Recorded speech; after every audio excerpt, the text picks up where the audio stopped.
aktivitas kita ini terhubung dengan teknologi, termasuk cara kita bertransaksi, dari membeli makanan, membayar tagihan, hingga mengirim uang.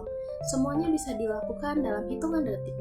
Hari ini kita akan membahas bagaimana sistem transaksi digital dan teknologi keuangan digital atau fintech mengubah dunia keuangan kita. Sistem transaksi digital adalah proses pembayaran atau pertukaran nilai yang dilakukan secara elektronik tanpa uang tunai. Contoh yang paling sering kita gunakan adalah mobile banking, e-wallet seperti Dana, OVO, GoPay, dan ShopeePay, Kris, kartu debit, dan kartu kredit. Dengan sistem ini, kita tidak lagi harus membawa uang fisik. Semua menjadi cepat, mudah, dan lebih praktis. Sistem transaksi digital memungkinkan data pembayaran tercatat otomatis sehingga meminimalkan kesalahan, menghemat waktu, dan meningkatkan keamanan. Fintech adalah gabungan antara finansial dan teknologi, artinya layanan keuangan yang dibuat lebih mudah melalui bantuan teknologi. Fintech bukan hanya soal dompet digital, ada banyak jenis fintech seperti 1. Payment, contohnya Kris, GoPay, dan OVO. Yang kedua ada lending atau pinjaman online, contohnya Kredivo dan Akulaku. Yang ketiga ada investment, contohnya Bibit dan Ajaib. Yang keempat ada insurtech atau asuransi digital. Yang kelima ada crowdfunding, yaitu penggalangan dana online. Layanan keuangan yang dulunya rumit kini menjadi lebih cepat, inklusif, dan bisa diakses siapapun.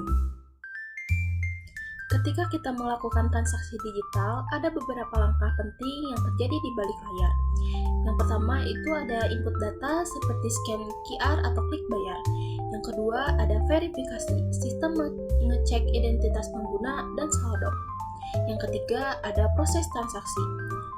Bank atau penyedia fintech mengirimkan instruksi pembayaran. Yang keempat ada konfirmasi. Transaksi dinyatakan berhasil dan bukti pembayaran langsung muncul. Semua proses ini terjadi hanya dalam 1-3 detik berkat jaringan internet, server bank, dan teknologi enkripsi keamanan.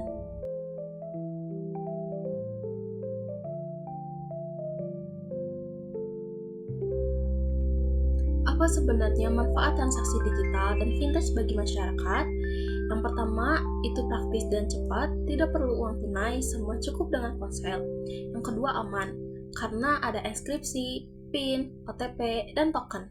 Yang ketiga, transparan, riwayat transaksi langsung tercatat otomatis. Yang keempat, ada inklusif, orang yang belum punya rekening bank bisa mempunyai e-wallet. Yang kelima, meningkatkan ekonomi digital. UMKM sudah menerima pembayaran lewat Kris. Fintech membantu membuka akses keuangan yang dulunya sulit dijangkau, terutama bagi masyarakat kecil dan UMKM.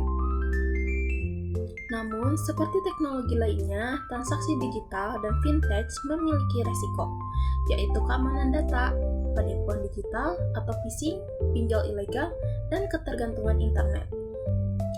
Oleh karena itu, pengguna harus selalu waspada. Gunakan aplikasi resmi, aktifkan verifikasi ganda, jangan sembarangan klik link, dan pilih pinjaman dari platform berizin OJK. Kesimpulannya, sistem transaksi digital dan fintech membawa perubahan besar dalam cara kita melakukan pembayaran, meminjam uang, dan mengelola keuangan. Teknologi ini membuat hidup lebih praktis, cepat, dan efisien selama kita menggunakannya dengan bijak.